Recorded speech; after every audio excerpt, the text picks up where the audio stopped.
Hi everyone, this is Roman with Holistic Dog Training, and today I have a super special guest. Please welcome. Hold on, I need to go with that. Catherine. Hi. Hi there. Thank you for having me on your show. You're welcome. I'm so excited having you here because you're not just another trainer who sits here having coffee with me, right? You have a lot of stuff going on from your experience, and I appreciate you because obviously you are a holistic trainer. Mm, So, and it's easy to put a name tag on it, holistic trainer, yeah. but there's a lot work behind that, and it's an emotional responsibility, and it's also um, a lot of work to keep up with it. It's not Yes. just many people like to put that in. So tell me a little bit about your background. How did you end up doing what you're doing? Well, so I have a master's in social work, so I have the human development side, and I've spent some years with that. I became a trainer because of my Jack Russell Okay, Jack. I'm chiming He, in until Catherine. So Catherine um, started in 2006. Up, you're back again. Okay, you talk. oh, Okay.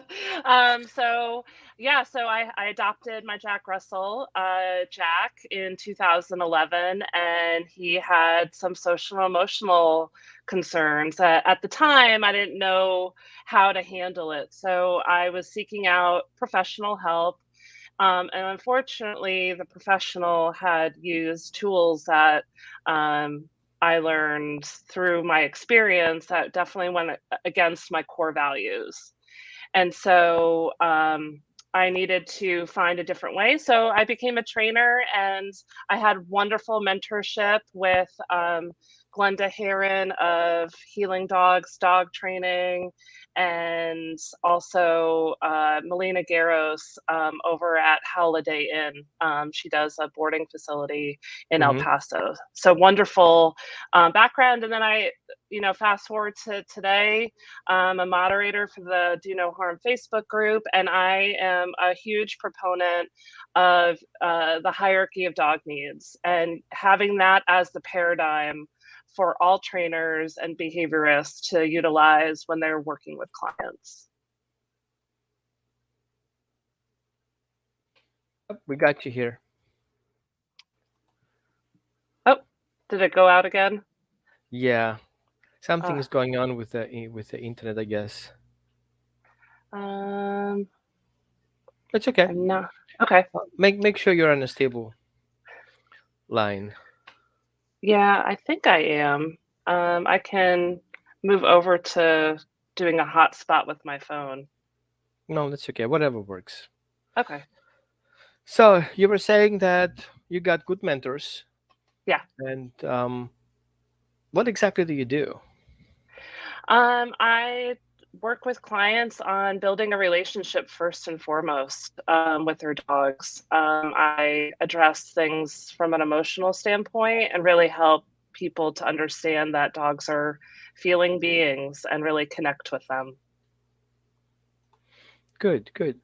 So I guess it's my end that kind of gets stuck. So you're gonna keep talking. um, so the other thing that let me see if my stuff needs a little bit more super help here, and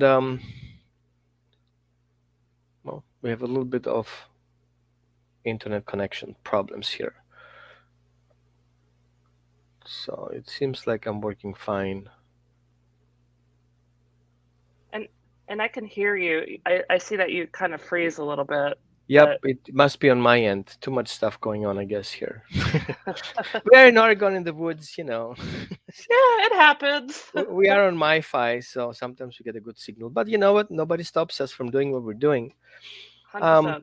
so our today conversation was basically about, and you gave me that title because we kind of wanted to talk about stuff that will help people better understand and be more effective in dog training. So we're directing our word towards our colleagues, but also towards our clients. at some point because we want to point out the difficulties they have going into a training session or doing a training program, especially if it's different what's usually is around. Yes. Because many people see training as like, okay, you come fix my dog, problem solved, and all I have to do is say the magic word and the dog does whatever I need to do, right? Yeah. Yep. And so I believe the goal of our talk would be being more effective, Yes. right? Hold on a second, let me pull some strings here Sure. because obviously, oh man, I need coffee too now. Yeah. So let me see here. Let me make some magic. Here you go.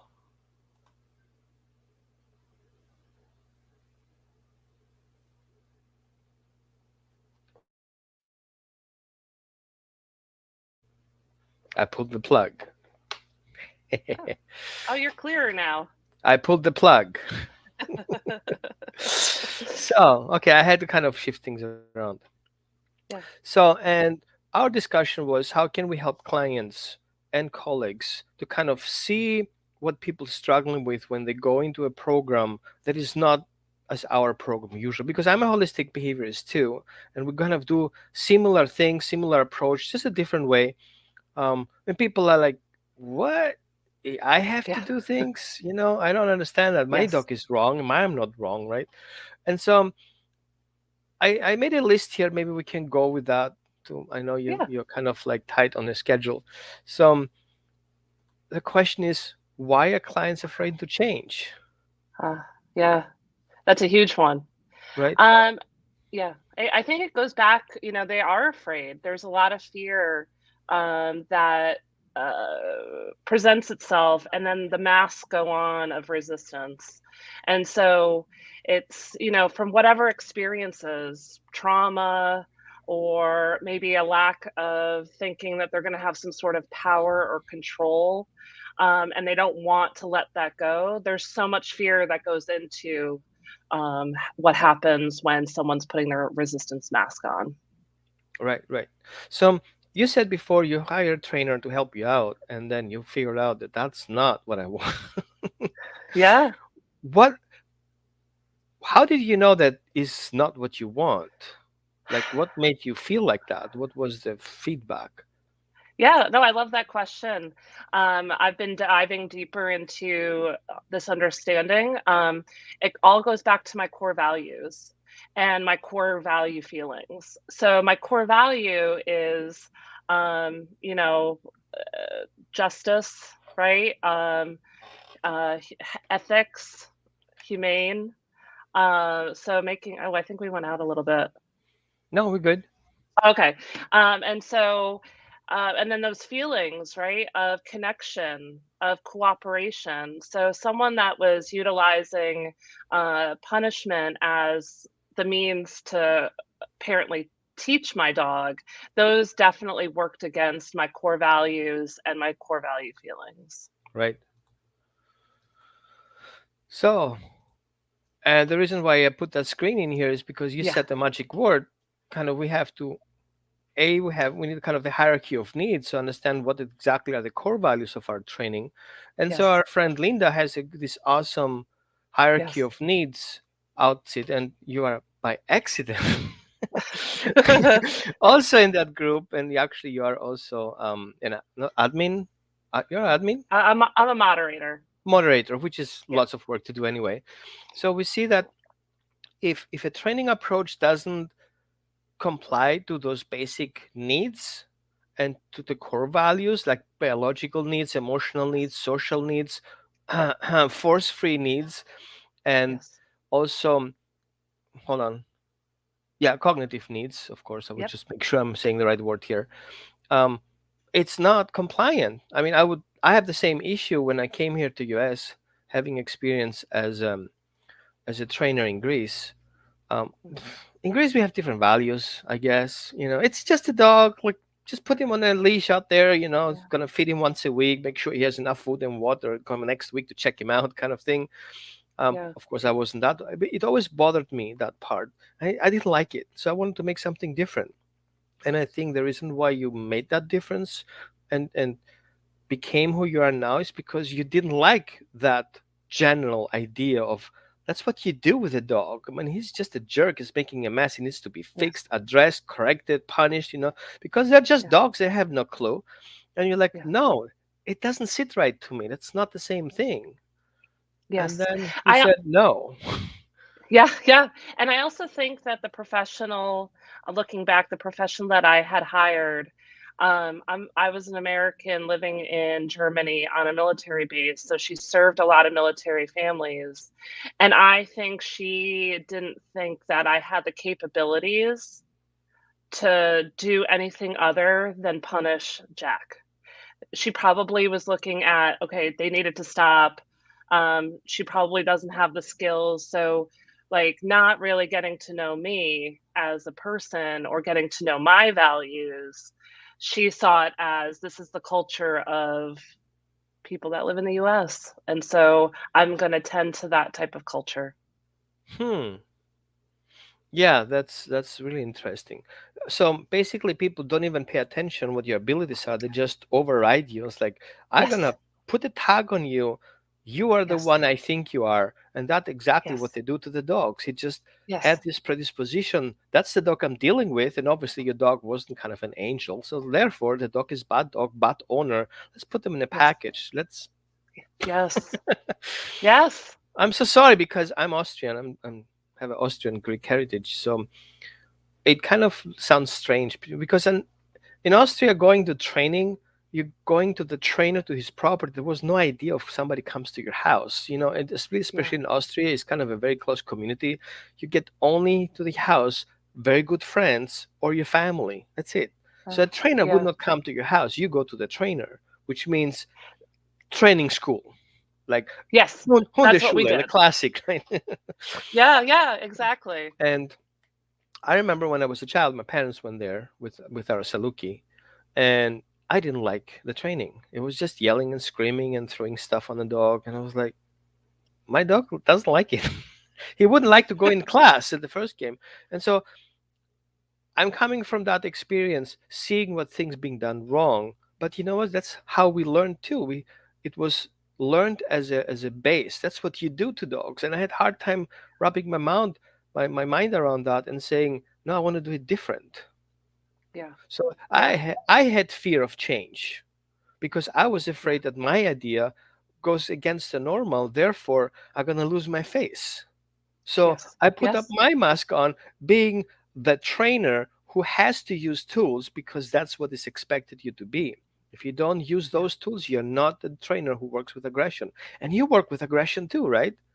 yes, yeah, So tell me a yeah. little bit about that. What's going on there with aggression? Like, how do people perceive aggression? What you perceive aggression? Because I think there are two Sure. different worlds there. Yeah, and I think a lot of people use aggression as a very broad scope of a dog barking and lunging. And so I've really tried to impress onto my clients that the dog is having an emotional experience, and it's mostly coming from a place of fear. And so helping them understand that it's not something that the dog is doing wrong, it's just the way that the dog is expressing how they're feeling inwardly. And that's how it comes out. Wait, I thought back then the dogs don't have feelings.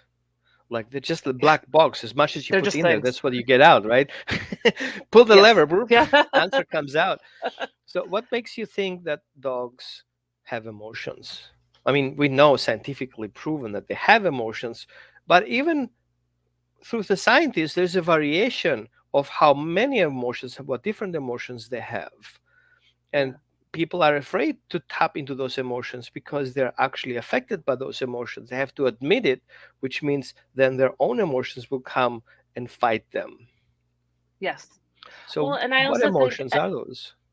yeah, well, dogs are seeking pleasure, right? Like just like us, we want to have a good time. So that's definitely one where that's an emotion that a dog can experience, but also fear.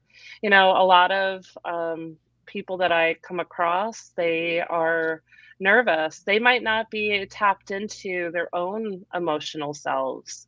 So then being exposed to considering that this animal is a feeling being, that could really uncover like, oh, how can this my dog have feelings when my feelings aren't acknowledged?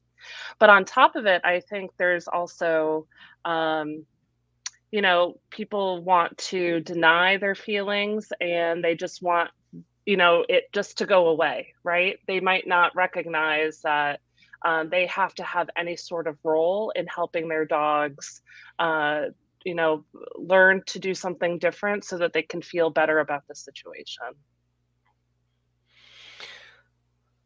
Yeah, when I do mentoringships and with clients when I talk about stuff, we're saying you need to understand that your emotions affect your dog. And I see very often when people adopt dogs or trainers work with dogs and they're working with clients who have dogs who have issues, it becomes like a triangle of emotional relationship. I relate to my client and my client relates to his dog and I have to Yes. relate to my client and my dog. So it becomes kind of a weird relationship. And Yes. I feel like there's no competition out there if we see it from that standpoint because you're going to attract those clients who are in alignment with your Yes. emotional evolution. And Yes. those people will adopt that dog that are in alignment with their emotional evolution because the trauma brain is what picks that dog, and the trauma Yes. brain is what picks you as a trainer. And you, as a Yes. trainer, will make those choices based on your trauma brain. And all of a sudden, the more aware you are of those traumas and the more aware of the relationship that you're in with your client, the Yeah. faster you will evolve in that relationship. And I think people are afraid of those surprises. Yes. What will the trainer find in my house? What will the trainer pull out of Yes. my? And so this is emotional resistance right there. I'm afraid that somebody will Yes. find out my mess, right? Yeah. Yeah. Yeah. 100%. And How I do you also deal with think that? that well, I took a webinar with Joanna Lindenbaum. Hmm. She developed resistance archetypes based on her experience as a coach for professionals, and it really highlighted that she sees about 5 or 6 different archetypes, and being able to acknowledge it in the moment. So you have to stay aware of and conscious when you're working with your clients and active listening, and to be able to understand and pinpoint, oh, this person is feeling a little hopeless or helpless. How can I help them identify the things that they are doing well, so that they can feel self-sufficient but also supported? Or those other situations where a client might be judging me as a professional, judging my strategies, maybe blaming others for what's going on.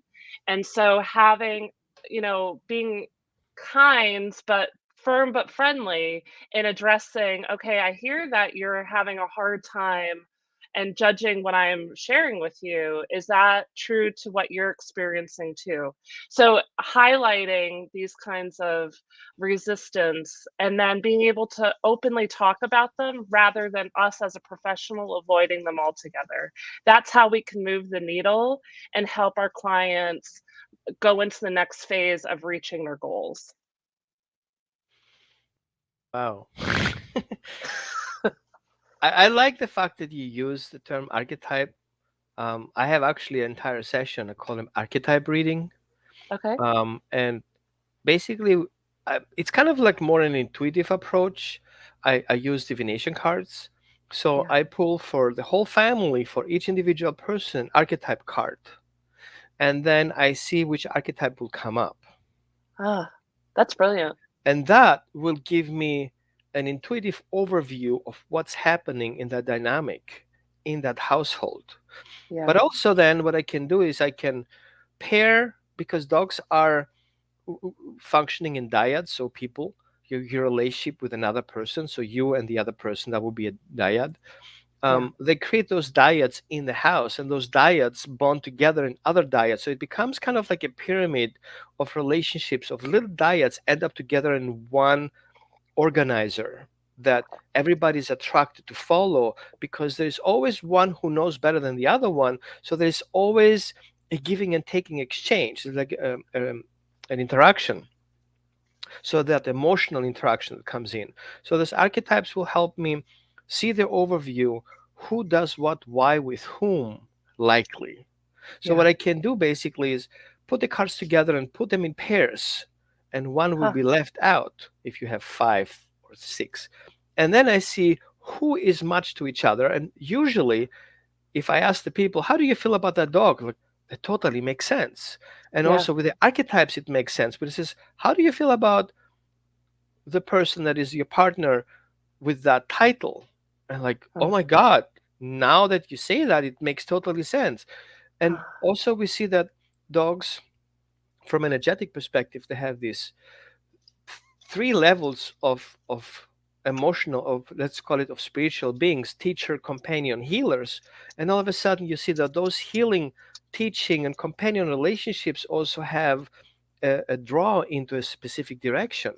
So Yeah. when we see aggression, I think you do that too, maybe conscious or subconscious, that if you see aggression, you don't see aggression with the term a bad dog does bad things. There is a Exactly. trigger behind that. And we need to understand, what is the dog thinking the moment he has this emotion that offers that behavior. So if you don't see that triangle, thoughts, emotion, behavior, you're not going to find a solution. Yeah. Because whatever Yep. you try to move around is going to affect something else. And we need to know that. So that divination thing really helped a lot, to kind of see that over the general picture that nobody really can tell you. Yes. They, Yes. they, and then we have this taboo as trainers. You cannot humanize dogs. Who said humanizing? But we can give them archetypes. Yeah. Yes.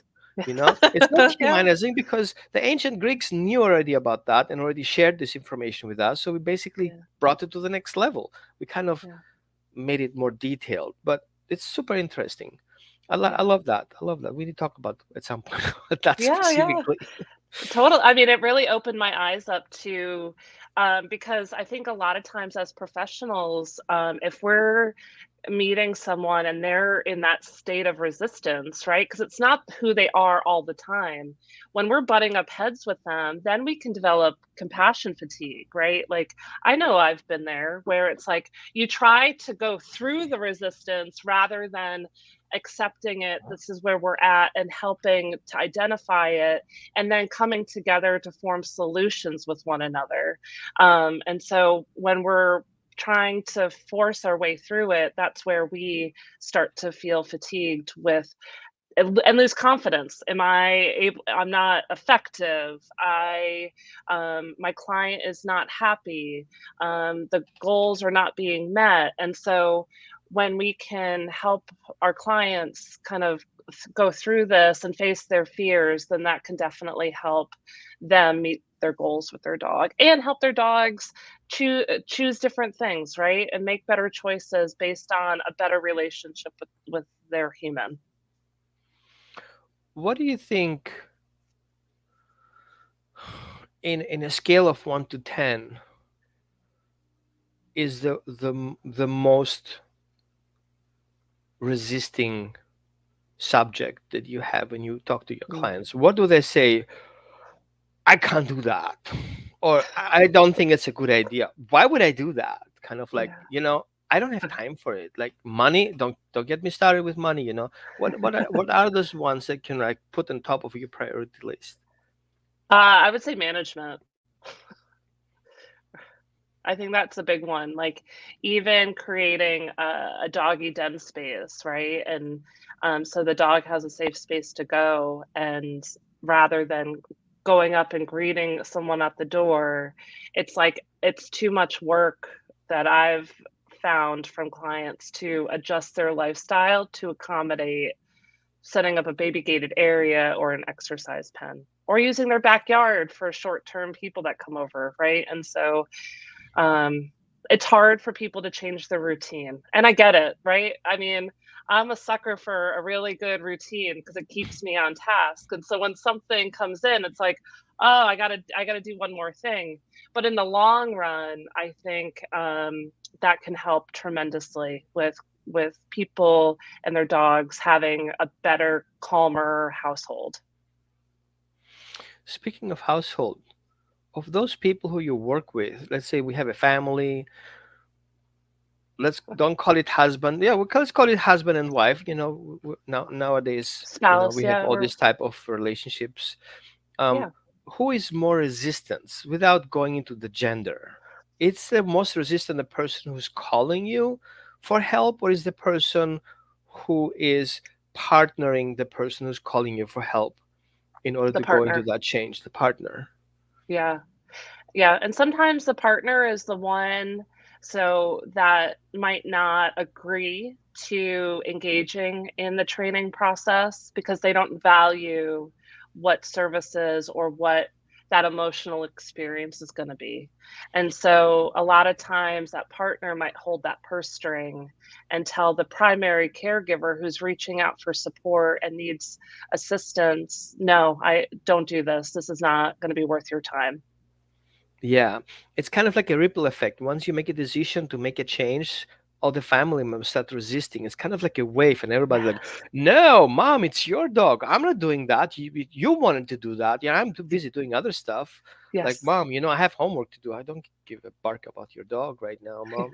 Yeah. And Yeah. and I see it very often. The person who is in the house and does kind of the housekeeping, um, is the one who takes that all responsibility on their back. Yes.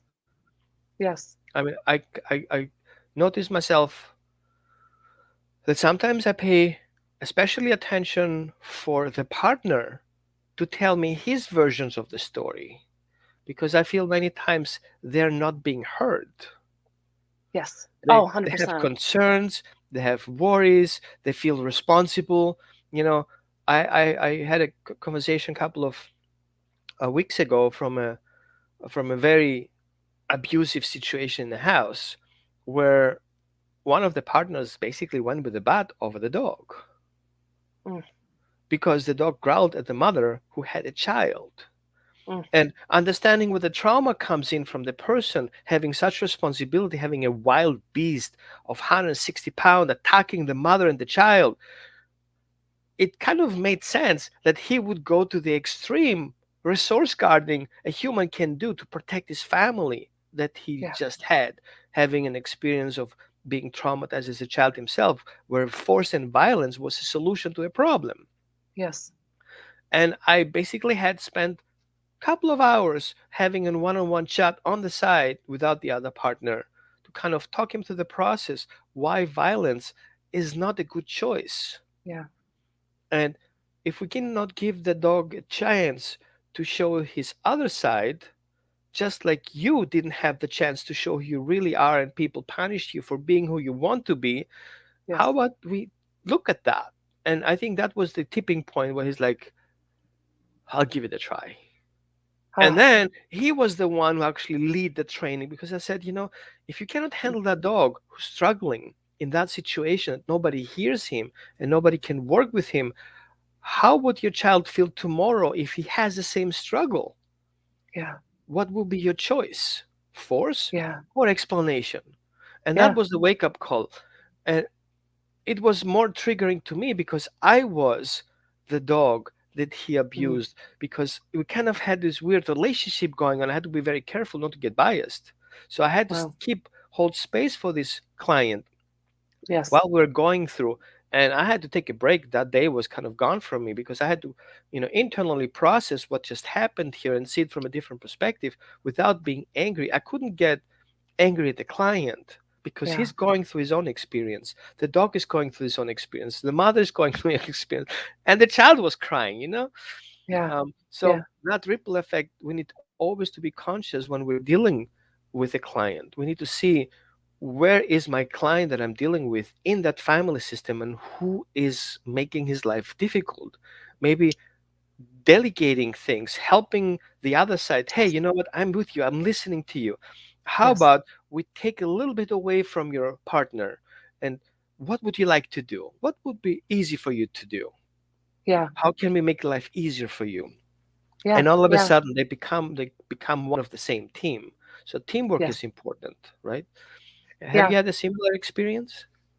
Yeah, exactly. And I think teamwork is another core value. So, really getting at the heart of the matter of what do they want out of, this experience and really helping clients to identify not just what they want their dogs to do, but how they want to see them all together, right?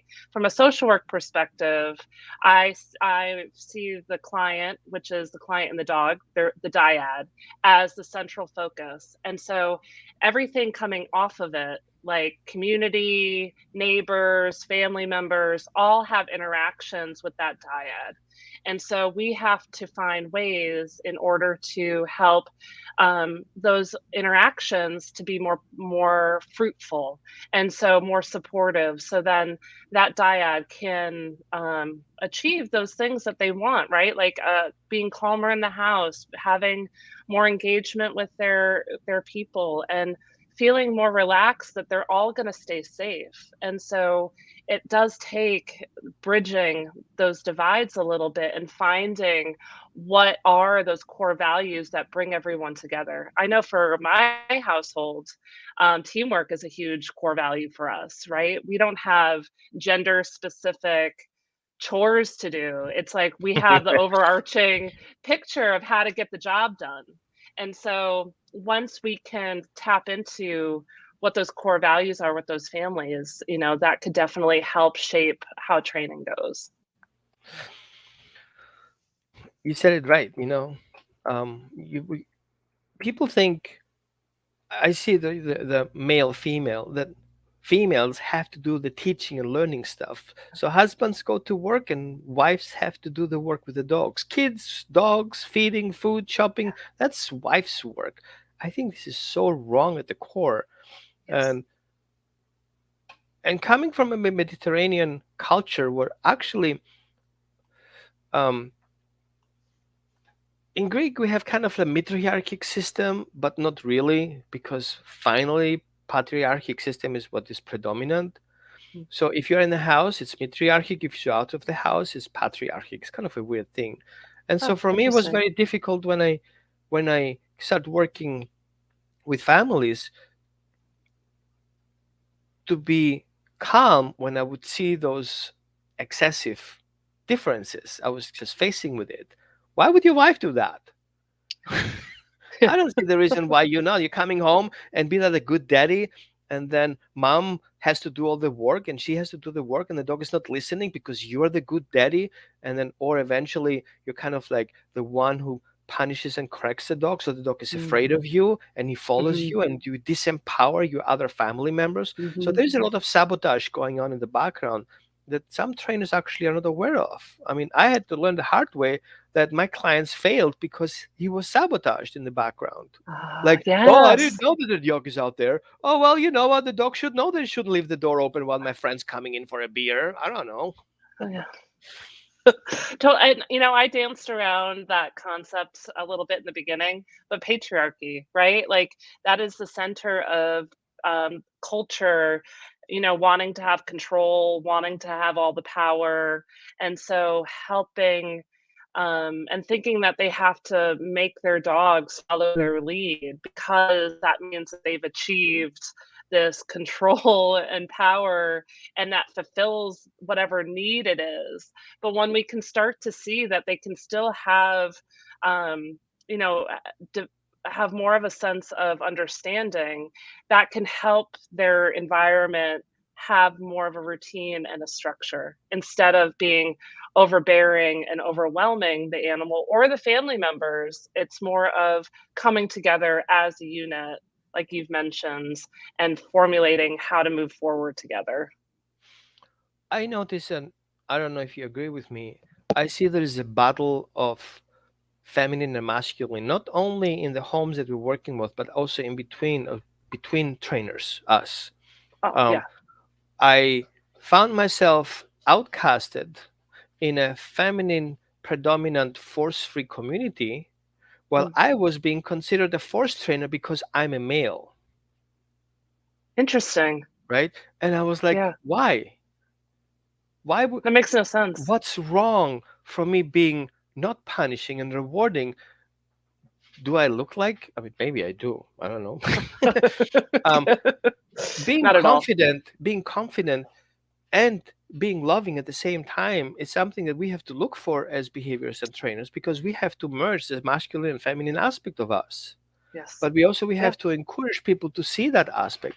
A man can be loving and can be very structured. A woman can be very structured as well as she's loving. And so Yes.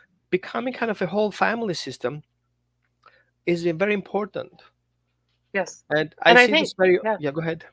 No, no, I was gonna say, like, I think that's a huge piece, right? And not just for this industry, but as a whole person, holistically speaking, for us to have the blend of the feminine and the masculine is so important because we need to be able to feel our feelings and recognize how we are interpreting things intuitively, but also be able to be practical and make decisions, right? And make those ways forward. So having those two pieces is so essential for us to really live fully. I totally agree with you here. Yeah. When working online, one thing that I've noticed is that people struggling in the household complying to this idea of I'm forced to be like that because my Uh-huh. parents told me I have to be Mm. like that. So my dog has to do this. So we're put as individuals in this cast. You have to be that or this. You cannot be your own self. You have to be either or. To the point But that, those are, go ahead.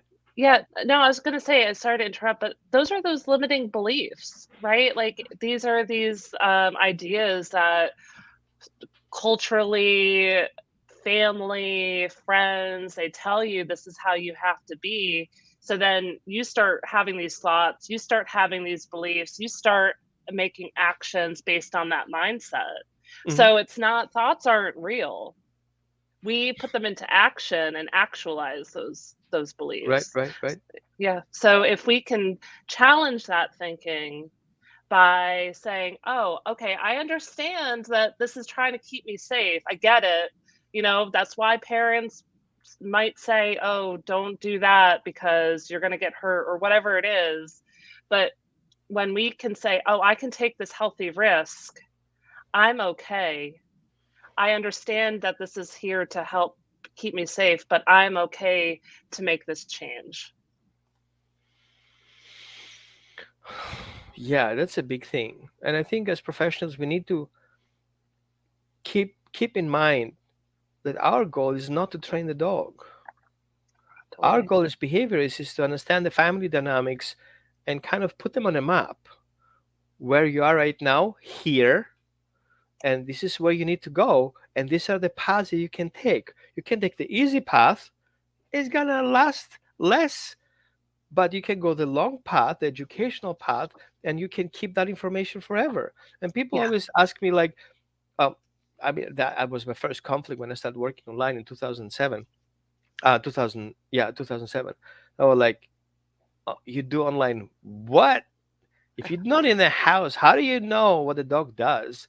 You're a trainer, you have to be there, see what's going on, do it on the dog so that people can see it." And I was like, not really. Like, let's say an example, the dog is so aggressive, he's gonna attack you as a person when you come into the house. What would you like this person to know so you're not getting in danger? So you have to keep him a package of information for him to process and understanding what the risks are and how he can implement them so you can come safe in the house. By doing so, you already give this person knowledge. So from Yes. your perspective as a behaviorist and trainer, you have to give knowledge instead of Yes. controlling the knowledge. So the Yes. more knowledge you give, the more control your client has, the more confident he is doing what he has to do, and you suddenly Yes. are not needed. Yes. Because the Yes. moment you empower the client, he is empowering his dog, the problem is solved. Yeah, exactly. It's kind of And like, that's always, go ahead, go go ahead. ahead. So I feel we're struggling with the same fears our clients are struggling because we have hard time sometimes giving up control. Yes. And sometimes the client has hard time taking over control because he's afraid of the consequences having that control, Yes. right? Yes. And Yeah. the other thing that I see very often is once we give them control, they are afraid to keeping it Yeah. and they want to push it away. It's kind of like a programming. No, no, no, I cannot do that. Yeah. Wow, Yeah. I'm gonna fail. And they put themselves in this upper limit so low that they put themselves basically self-sabotage. So being afraid of that change is already a level of self-sabotage because I cannot do that. And they're failing their dog and they're failing their relationship.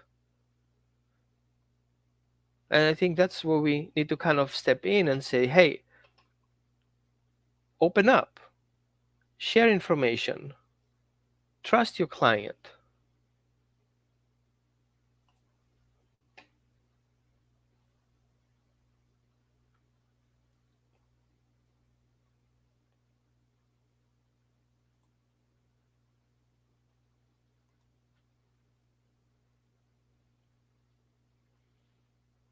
Did I lose anyone?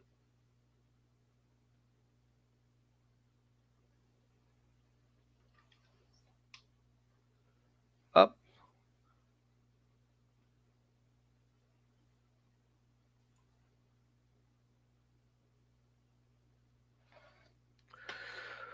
Yeah. So, things happen sometimes. Um, so, Catherine, something happened. Yep, we lost Catherine. She's gonna come in. Sometimes we have internet connection problems, and sometimes the video goes bad. So Catherine Porter was here with me today, having coffee, chatting about the fears that we have, and the fears that we have, and the mask of resistance. How did you like it today? What was your what are your thoughts about it? Um, You want more of those kind of conversations? Did we tap the right direction? What are your questions? Um, I know Catherine has to leave earlier today, so we're going to keep it short, but you're welcome to put a question in the comments and we're going to get back answer them.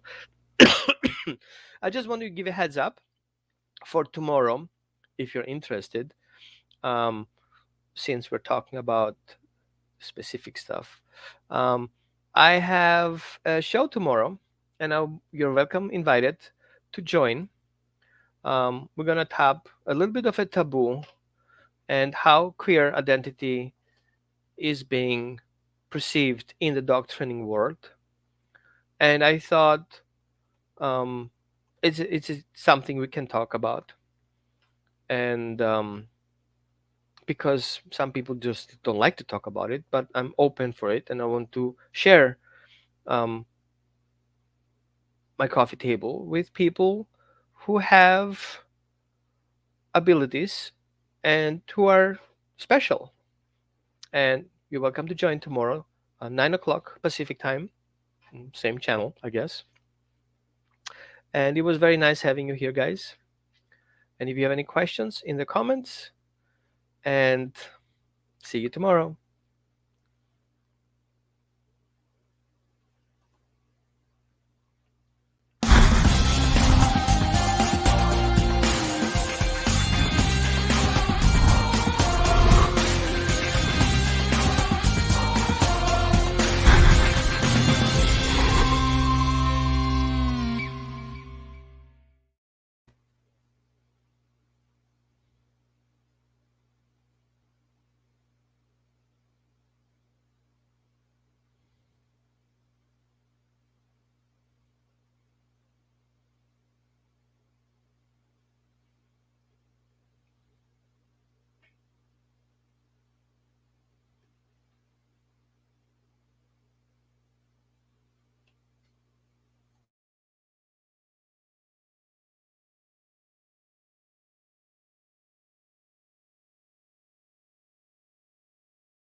Oh, technology. I had to restart my router. Oh, Here we go. I got you back. oh, Whew, sorry about no big internet. deal. I know. So we have a couple of questions. Yeah, You can go whenever you need to go. I know you had to finish up earlier. yeah. I have like Shelly two says, minutes or so. gotcha. Shelly says, I'm a little afraid to knowing when to try address resistance and when to reject the Wow. potential client, knowing it's not going to work. What do you think? Well, I have started using a discovery call. So talking through some of the, getting feedback from the client and then sharing about my program because I offer a program, so it's not one-off sessions. And when I start talking about the emotional piece, then the client can make a decision of whether or not they want to to move forward. And so that is usually where clients might not be aligned with me, might not continue. But resistance is going to show up, throughout those clients that are aligned. And it's just going to be a matter of knowing how to identify them and how to be kind enough to address it and then to come together to make solutions. So I think having a way of filtering out some of those people that might not be aligned with you and your business, but then being open to address resistance right off the bat as soon as you start with a client. So you lay it out as, okay, this is going to happen. This is normal. I know that you're going to be afraid of or feel fear because I'm going to ask you to change. I get it. So let's talk about it, and I want to be here to support you. Good answer. I would say um, trust your guts. I That literally, too. before I go to my clients, I says, my sessions today will go the way they have to go. The client Yeah. will hear what he has to hear, and I will have to say what he needs to hear. And I have to hear what he has to say because I have to learn from the same situation. Yes. Trauma brain always kicks in. Yes. What if? Don't be afraid. There's nothing. Yeah. Worst case scenario, you're going to lose the client. But guess Yeah. what? It wasn't the right client. 100%. Okay, when you set up your website, when you put your appointments in place, picture in your mind your perfect client. Yes. So you start attracting that client that's best for you and your evolution as a behaviorist trainer. And for them, they're ready to spend their money that they have. And don't be Yes. afraid of you're going to lose the money. I'm coming from a fear space. Oh, my sessions are too expensive and nobody will be able to find it. And somebody told me, hey, what if a person has so much money and he wants to spend it? He sees your session as cheap and he's not a cheap person. He wants to spend his money. Do you Yes. have a session for this person? Like, no. Like, what's your most expensive session? $600. That's all you got? And I was like, yeah, and it's a lot of money. Well, you know what? I had a client who asked me, what's my most expensive session? And he bought it. I was Yeah. lucky. I had a $3,000 session. Yeah. And I was Yeah. like, what are you talking about? So I had to overcome my fear Yes. and put a premium program for those premium people who normal is not good enough. He wants the extra. Yeah. He will expect you to do more than normal, Yes. but you have to have that answer for him. Just like if you're afraid of making the decision for him to going through the process, he needs a maximum help and he wants the best help he can get. He doesn't Yes. care about the money. He values your work. Yes. So if you don't value your work, why would a client value your work? Yes. Right? Yes. Yes. He agrees with me. It's like, talk about it. Yeah. Yeah, and it's like it's funny because I often joke that I'm like Goldilocks, and I don't know if you feel that way sometimes too. It's like, oh, you're a little bit too much, you're a little bit too little. And it's like finding that perfect middle ground where people value what you're putting in there, and it's not just the price point, but it's like what you're adding into that package, that container, that program that people are really valuing and want to move forward with you. I would say you're not selling individual sessions. Yeah, You're not selling exactly. a tire. You're selling An mobility. experience. Yeah. Okay, if we look in the car, you're selling mobility. Yeah. How do you get from point A to point B in the best way, most comfortable way, the most experienced, like an experience porn kind of thing, right? Yeah. If you do a training session with your client, you're not selling one solution. You're offering a solution to his emotional relationship. Yeah. And what is it worth that person, that relationship? I'm not saying you make the price. Your clients will make the price. What Yeah. is it worth to you? How much work do you want to reach into? What are your problems? Are you aware? What do you want to change? You want to change just the dog? I'm sorry, I'm not selling this kind of programs. I'm not Yeah. changing dogs. I'm changing relationships. So Yes. if you Yeah. want to go down that road, here's the entrance. But if you want to go the other route, I am happy to give you a couple of recommendations of people in your area. Yeah. And I think Yeah. we should go to that level and trust our clients. Yeah. They will And come to trust us. ourselves. Right, right, right. Yeah. And Roman, I do have to head out. I loved this experience with you. It was great chatting with you. And I look forward to being able to do this again because I feel like the conversation is still ongoing and there's still Yeah, so much that we have to unpack. we need to.